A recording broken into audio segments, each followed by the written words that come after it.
Good morning, everyone, and welcome to our Clean Growth for Business session about water efficiency. Thank you so much for joining us, and I hope that you'll get something out of this session.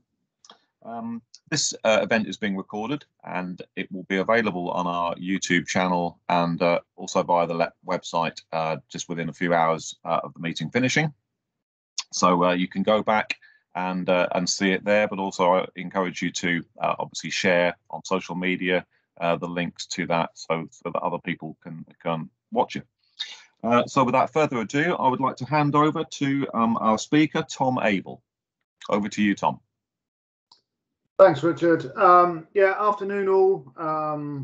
Welcome and many thanks for joining us for the next sort of 55 minutes.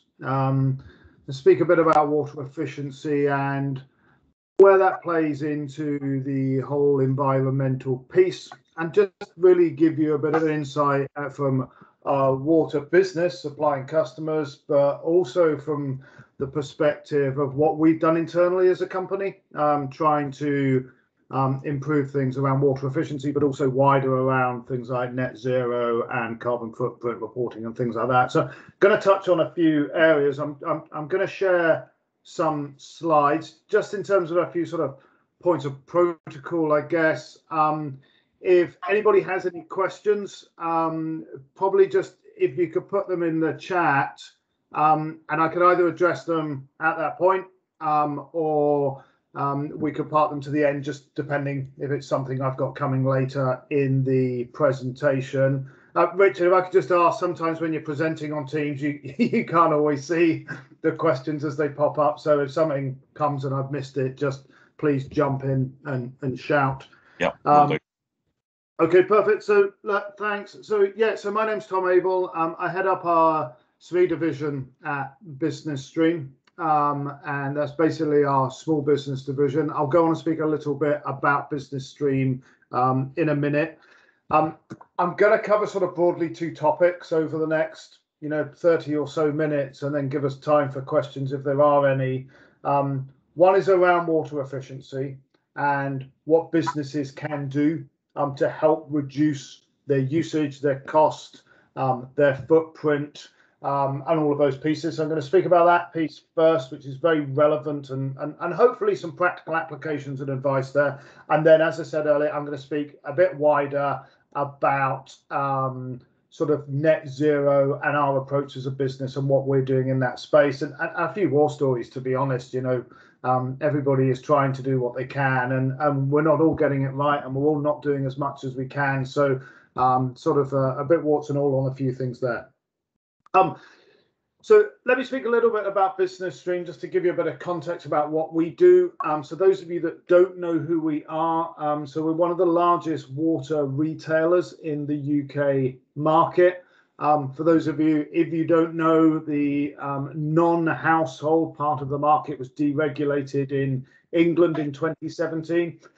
So like many other utilities, there is choice out there. In Scotland, it's 10 years prior to that.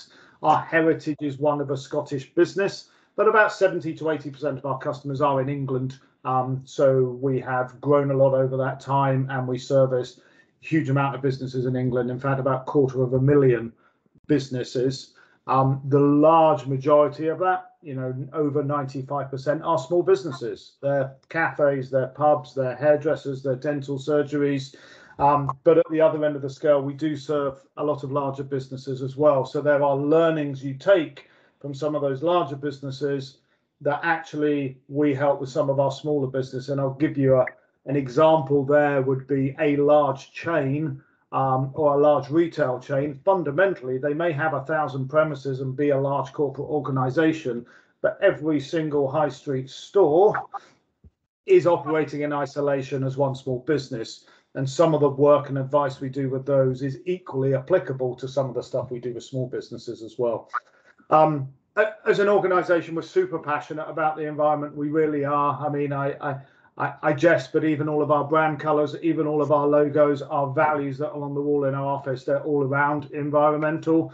And we really try to take a step back from other utilities where it is about providing the cheapest price. For us, it's really not. It's around working with our customers to help them run their businesses better, and where we can help that's a huge part of what we do. Some of the stats you'll see up on screen, I'm not going to talk through all of these and drain this slide too much, but I think the point here is we made a pledge to our customers a few years ago that we would help try and save our customers on average about 20% of their water usage, and I'll come on and speak about the importance of that. And some of these stats in the last few years is where we've got to so far. Now, some of these may appear meaningless. How much is 50,000 tons of carbon? Some of you may know, some of you may not. That's enough carbon to power 10,000 homes for a year. Okay, it's not a small amount in terms of, and if you look at the amount of carbon that comes through water usage, proportionally, it's not that much. So we've done an awful lot in reducing that usage within our customer base. Put it another way, it will charge an iPhone 6 billion times, apparently, so I was told. So, which I'm pretty sure my daughters would achieve in the space of about a week, the amount they go through tech. But so I think it's really at the core of what we do as a business, and we're really proud of that. So let me talk a bit about how that is useful for businesses and where that sits. So there was a report done, independent report done pre-COVID, about 3 years ago, that said on averages businesses in the UK were using 30% more water than they need. Now, need is a subjective word, and that is in a world of averages. Some businesses are fantastic at water efficiency, and some businesses are very poor. But in a world of averages, 30% is massive in terms of being above where you could be as a sort of, a cohort or a group to measure against it. So that 20% pledge we've put in place with our customers is trying to move towards that position and help those customers. And you'll see the stats of where we've got to on that. But there are really clear benefits. And one of the things I want to sort of call out here is, and we'll speak about the environmental benefits in a minute, but financially, even just as a bottom line benefit, your ability to save money on your utility bills through usage and efficiency is significantly greater than any financial saving you will get through getting a discount or moving supplier or doing anything like that. So things you can do yourself, things your suppliers you can do, you get much more bang for your buck in terms of that type of change. And we'll speak a bit more about that. But obviously, there's more than that. It's not just our bottom line. We want to think wider. We want to think about our communities, our country, our planet, our people, our supply chain. And that whole piece around sustainability and our carbon footprint, again, water efficiency can really help. Now, across the whole of the UK, water usage makes up about 1% of our entire carbon footprint. But it's 1% of an enormous number. Okay, an absolutely enormous number. So we really can make a positive difference across a lot of the things you do. So moving on a little bit from that, there are some practical things. So, so what's the application here now? None of this has been news to you, and none of this is groundbreaking. None of this is a silver bullet to solving problems. But what I will say is that I guarantee not everyone does all of these things.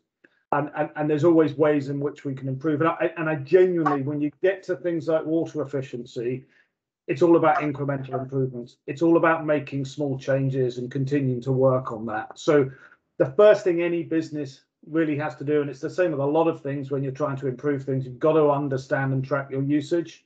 Now, there are lots and lots of ways to do that. And my contact details will be shared at the end. And I think what I would say about any of this, I'm happy for anyone to reach out to me directly if they want to pick up on any of these things. But from a very simplistic level, all of your usage will be on your bill. Whoever your supplier is, it will be there. So even in a very simple and free way, you can measure your usage by looking at your bills every month. But it's not that great. That's quite a blunt instrument to use, to be perfectly honest.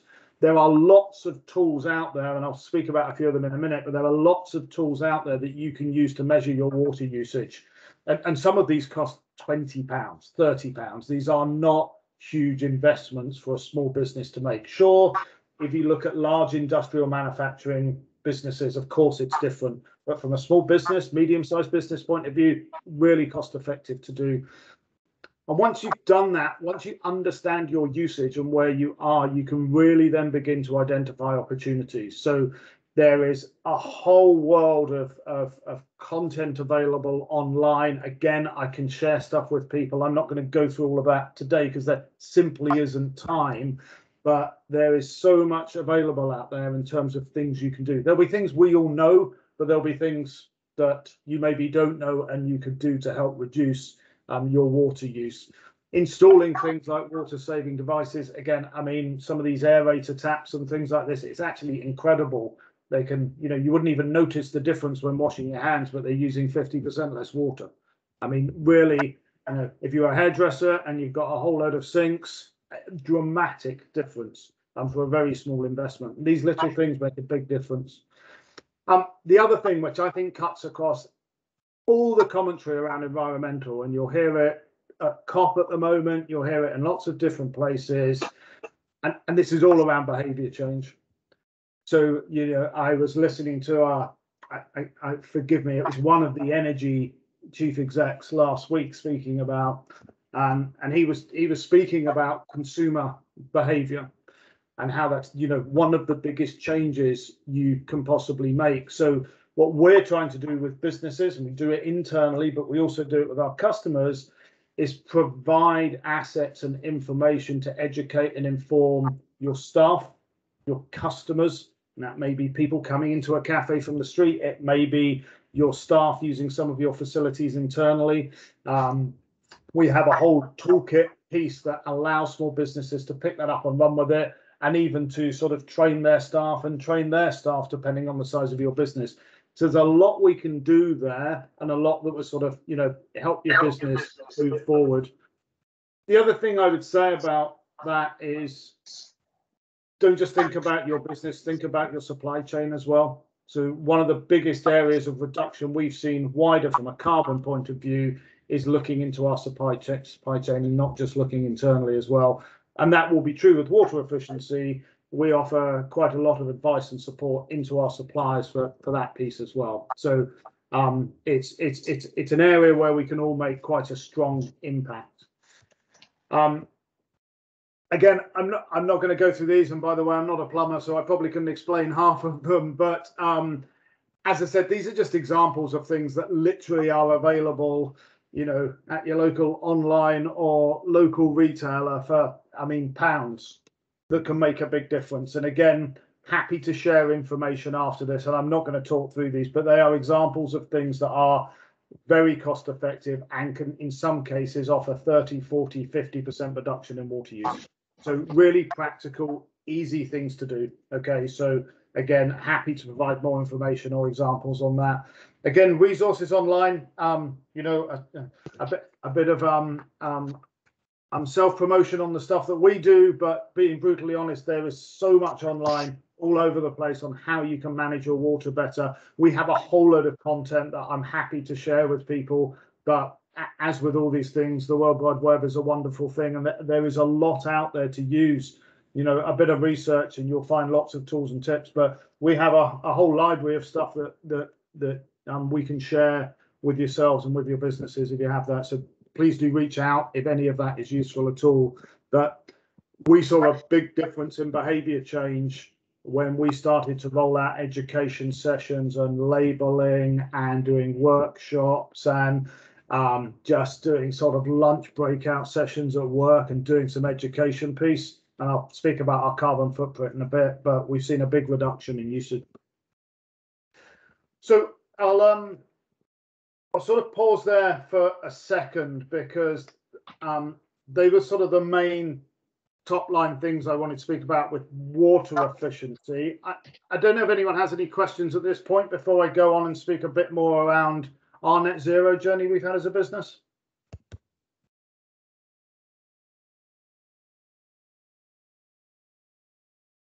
I think that's probably a no, so that's perfect. Yeah. We'll move on. So the second part of what I wanted to talk through was around our net zero journey. So we, as any business, are trying to challenge ourselves to be more environmentally conscious and reduce our carbon footprint as an organization. So We have implemented quite a lot of changes across our business.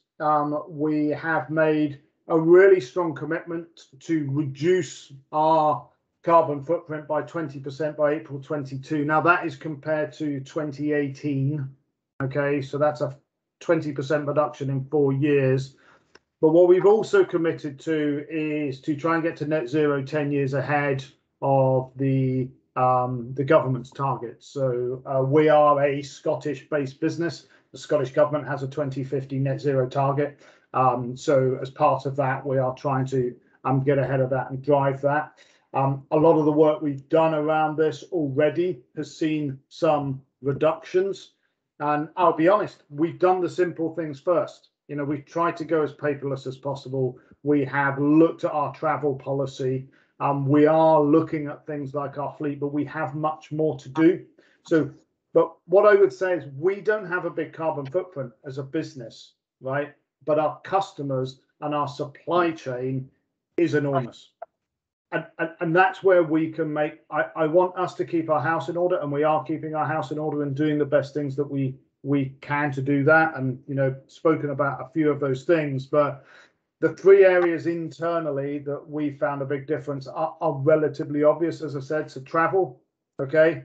Now I'll give you an example. During COVID, our carbon footprint reduced by 61% as an overall business. And most of that was out of travel because we weren't traveling, right? It's as simple as that. So it's really interesting when you have that lens and you say, you know, it reduced by 61% during COVID because people weren't traveling. Okay, well, how much of that 61% is necessary?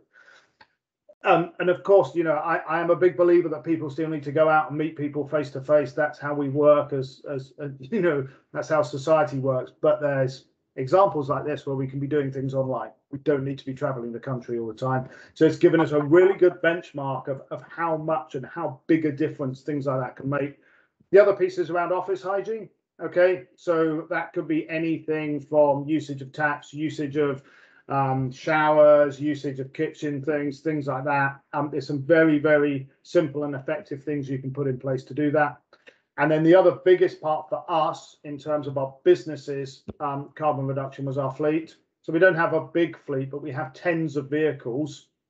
And we have moved some of them to hybrid, and we are now going through a process of moving all of those to electric, which will probably take 2 years. I mean, it's hard enough to get a brand new car at the moment, even if you have the ambition and the budget to go out and buy 10 of them. But I think we will have an entire electric fleet within the next 12 to 24 months, hopefully, and that's a key part of what we want to do. There are certain restrictions around certain things, but we're really, really keen that we drive that forward. And it's a really important thing to me as well. I think if we speak a bit beyond that, what else are we doing? So, you know, I spoke about us as a business. So we are making, I think, really positive steps. But if we look even further than that, you know, I spoke at the start about the impact we're trying to make with our customers. We really want to push that further. We really want to work not just with our customers, but other businesses right the way across the UK. You know, we only supply 20% of the businesses in the UK. There's another 80% out there that we aren't able to reach out and offer this advice to. So I really want to try and engage wider with the whole market and help those other businesses save water, save money, you know, help with their CSR credentials and where they're going. We do a lot more work with our supply chain than we used to. It's an integral part of every piece of procurement we do now, in terms of anyone that we work with, and a review of all of the suppliers that we have in terms of their environmental credentials. Really, really important. And we also work with a number of our partners, so Business in the Community and Waterwise. I mean, right now, while I'm speaking to you, our chief exec, Joe Dow, is chairing a conference at COP with Business in the Community. And that's a really important piece, and we're really proud of some of the partners we work with. So again, you can really make a huge difference when you start to go wider and beyond what we do. Final piece I was just going to touch on is, I guess, demystifying net zero a bit. You know, net zero is a term that really is thrown around a lot. What does it actually mean? I mean, relatively obvious, right? So, but how do you go about understanding net zero. How do you go about understanding how you get to net zero as an organization? So we've started this process. We have gone through and done the whole piece around understanding our own carbon footprint. That wee table you see there, scope 1, 2, 3 in the middle, that's a corporate accounting and reporting standard by the World Resource Institute. So it's not something we've created. This is a sort of a GHG protocol type piece. So we've used those principles to understand our carbon footprint, and then we've looked at what practical measures are right for us. If I reflect on what we've done to date, I would, being realistic but ambitious is, I mean, it's a nice strap line to say, but realistically, what does that actually mean? I mean, I would say just begin. Right? As with all these things, if you're not doing anything, which I think all of us are doing something, right? So I don't want that to sound wrong, but just begin to do that bit more. Identify a piece here, identify a piece there, measure it, do more. If you're not measuring it, it's not going to get done. And that is so true of all things in life. But I'd also focus on those behaviors. Again, we've seen big changes internally and with our customers, and I've witnessed it, in other areas out with my professional life where that behavior change is the biggest thing. And consumer behavior is going to lead a lot of the significant changes that are going to happen. So a really, really important piece for me. But, don't stretch yourself too far. Speaking the other day to someone about this, and you'll all be familiar with the sort of the fitness sort of thing of couch to 5K. And if you look at trying to get yourself fit from an environmental point of view, you don't go couch to Olympic gold and try and do it overnight. Pick off those things that you can do, incremental gains, begin and move forward with it. And I think that's where we can now look back at those things, and we can see the success of those labors, both internally and with our customers. But we have a long way to go. I want to do so much more with our customers. 250,000 businesses, and if I can make a 20% difference to all of those, I will sleep very well at night, and that's really, really important to me. And that was where I was gonna finish. I sort of aimed for about half an hour for the presentation because I didn't know how many questions and things like that we were going to get. So I'm going to pause there, and I'm also going to take the presentation off. What I will say, actually, just before we go on, and for the recording, I'll leave that up for a couple of minutes, because if anybody wants my contact details, please feel free to take those down and get in touch. But I will. Is that okay, Richard, if I just take that down for now? Excellent. Yeah, no, really, really good. Really, excellent overview. A lot of food for thought there. Does anyone have any questions at all, or any musings or things they want to ask at all? Hi, can you hear me okay? Yes, we can. Hi, great. So I've just got a quick question around engaging with SMEs on water. So we found that energy is quite an easy thing for them to grasp, but water is seen as quite a cheap commodity. So how have you, or what tips or experience have you got in getting SMEs that might not necessarily use water within their processes or things like that, to them to understand to use it as a priority, especially when sometimes they look at their scope 1 and 2 emissions and probably then waste and travel, but water isn't necessarily a high priority to them, but there are easy wins to have.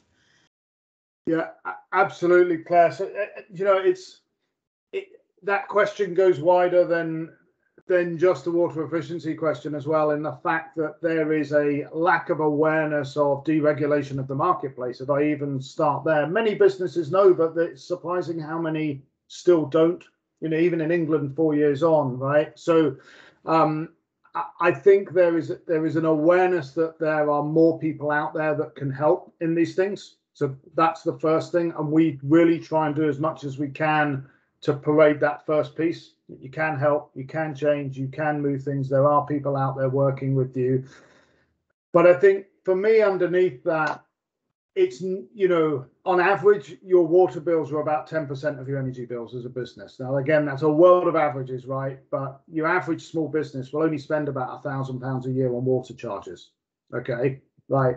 Now, some will spend £10,000, some will spend £500.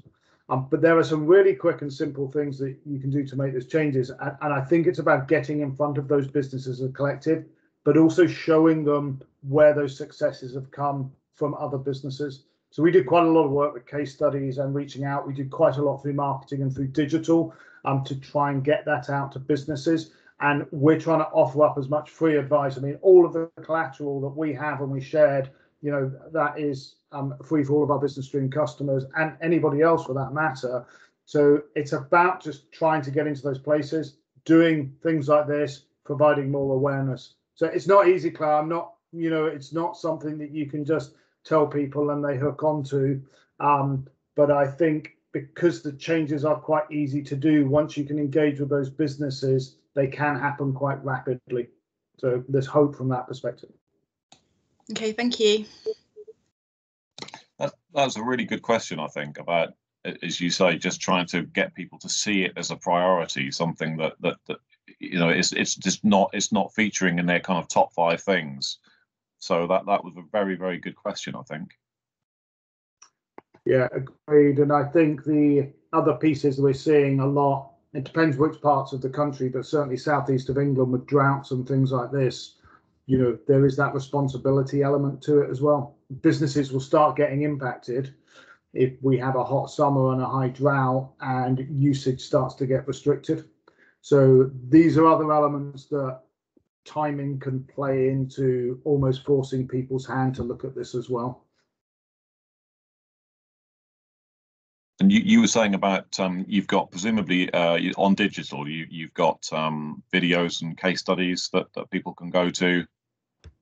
Yeah, we've not got as much as I would like us to have, Richard, you know, being honest, and it's something we are trying constantly building up. So we've done a lot in the last few months to build up a much richer library, and we'll continue to do that. But I can share all the stuff we have with anybody that wants it. So we could be in touch after this, and I could organise something on that.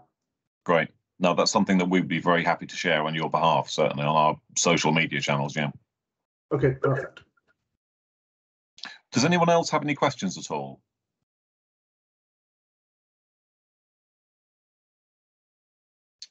Okay. Tom, have you anything else to add finally, or is, you know, is that, you happy with where we've got to? No, really happy, and thanks for everyone that joined. It's nice to be able to share some of these views and talk about these things, because they're really important to us as a business and me as an individual as well. So it's a great opportunity. Thank you. And yeah, I wish you all luck in any endeavors in this space. And again, please reach out if you want to ask anything individually. And my details can be shared, no problem. Excellent, that's great. And like I said at the beginning of the session, we'll be sharing this video on YouTube, on the LEPS YouTube channel, and via our website. So, you know, please share it with colleagues and friends.